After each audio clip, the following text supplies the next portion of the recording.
Hey guys, Brent here. In this lesson we're going to look at how shutter speed affects your images, the sharpness of your images. I'm going to first look at some of the images from the Essential Skills course, and then we'll look at some other examples that I've created in the past just to clarify what shutter speed does. So let's have a look at a few of these images. Now the first one I photographed of Wesley, I photographed at 1/500th of a second, which is pretty fast shutter speed when you're photographing portraits. And you'll notice that he's sharp in the image and there's no movement. I then tried 1/60th of a second just to slow the shutter speed down a little bit, and I'm panning as he's running past me. And you notice that he's still relatively sharp and the background's starting to get blurred. So it's starting to show movement at 1/60th of a second. I then went to 1/30th of a second, even a slower shutter speed, and you'll notice now that this time I wasn't panning. I had Wesley just running and jumping, and his movement, you can see he's blurred, so it shows movement and the background is still, and the background's sharp, and that's at 1/30th of a second. I then try to pan him while he is running past me again, so that's following him with the lens at 1/15th of a second. So that's a very slow shutter speed when you're photographing portraits. You notice the background's blurred and Wesley is blurred over there too. And then the last one is 1/8th of a second. I wanted to see how slow a shutter speed I could go when I was photographing my son jumping off that wall. And you notice there's a lot of movement here. It's quite a interesting image. It's showing him blurred, jumping, and there is a little bit of sharpness on his body, but it's a pretty slow shutter speed. That's 1/8th of a second.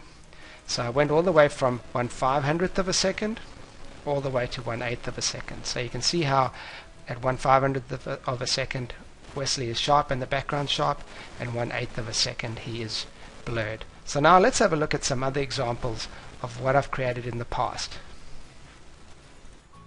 Okay guys, so let's have a look at a few other images that I've taken in the past, and we have a look at how shutter speed affects images. So let's go to this first one. I'm going to go from faster shutter speed to a slower shutter speed. Now this is an underwater shot I've photographed in Samoa. It's of a wave breaking a barrel, and you can notice that I'm shooting at 1/8000th of a second. So I'm shooting at a very fast shutter speed because I want to capture the moving wave and I want to make it freeze in motion. So that's a very fast shutter speed.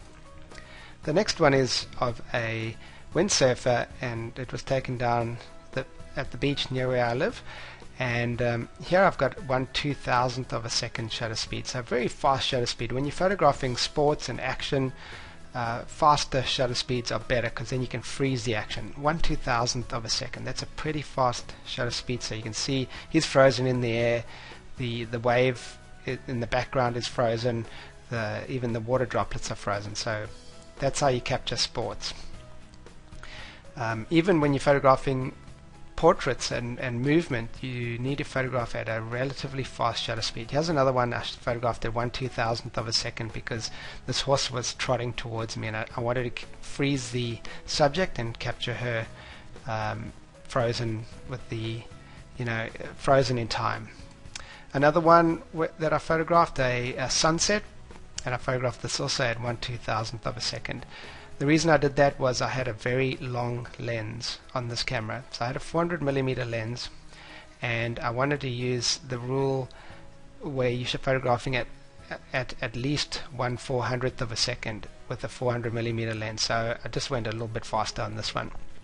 I went to a wide open aperture and 1/2000th of a second because I didn't want to get any movement. I was just hand holding this lens. So a faster shutter speed when you've got a long lens is better.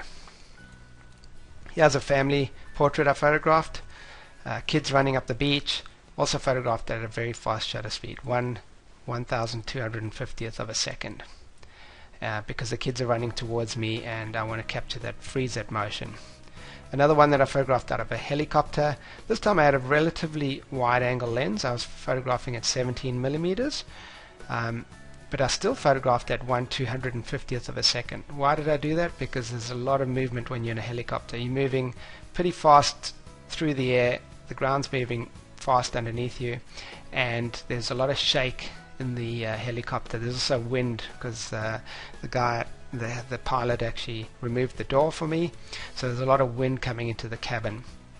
And to handhold this, I erred on the side of caution, and I photographed at a much faster shutter speed, 250th of a second. A photograph of my daughter Brooke.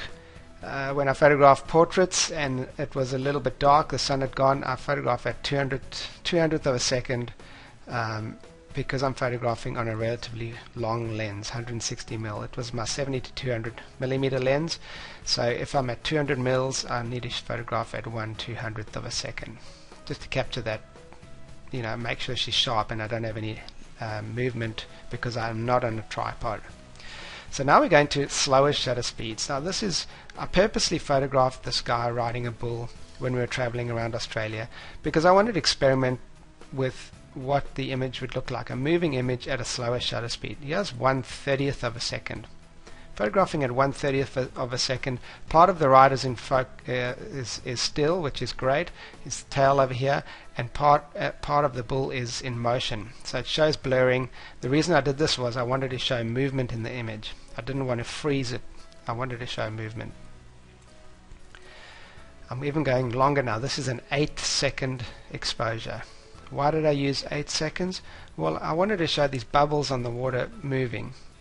If you actually photograph this at 1/30th of a second or some faster shutter speed, you wouldn't get any movement in these bubbles over here. You also wouldn't get that nice milky look on the waterfall and the cascades in the background here. So I wanted to actually show the movement of the bubbles, and it came out really well. I tried different shutter speeds. 8 seconds seemed to be the one that worked the most, or the best for me. Here's one which is 30 seconds, and the reason I photographed this at 30 seconds was I wanted to get cloud movement. So the clouds are moving. I've got it on a tripod. Obviously all the slower shutter speed images, the one before, this one, and this one I photographed on a tripod, a nice sturdy tripod, so my camera can remain still and I can still get those longer exposures at 30 seconds. Here's one that I photographed at 61 seconds, and the reason I did that is I wanted to show a milky, clean look of the waves hitting the rocks here. So the waves are crashing in and then rolling back. At 61 seconds, it shows this area is a really nice arty image, and the clouds are moving too at 61 seconds. Here's one at 90 seconds.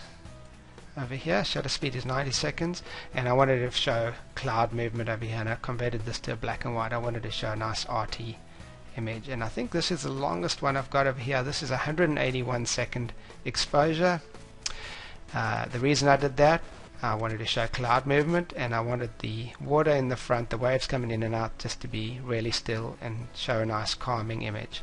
So those are some examples of shutter speed. I've gone from fastest at 1/8000th of a second all the way down to 181 second exposure. And I hope that clarifies what shutter speed does. You want to freeze your subject or you want to show movement. It's up to you. Hope you enjoyed this lesson. Please leave me comments below. This is Brent. Have a great day.